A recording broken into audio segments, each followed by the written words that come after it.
nó có trời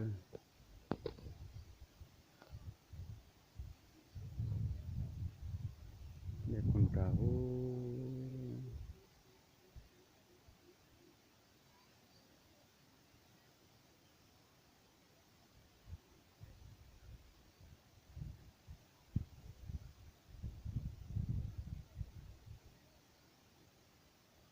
anh em đã cá rồi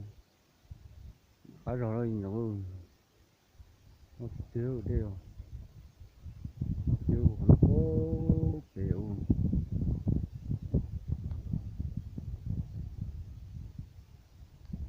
có tiền tụi nó cố to nó tiêu tụi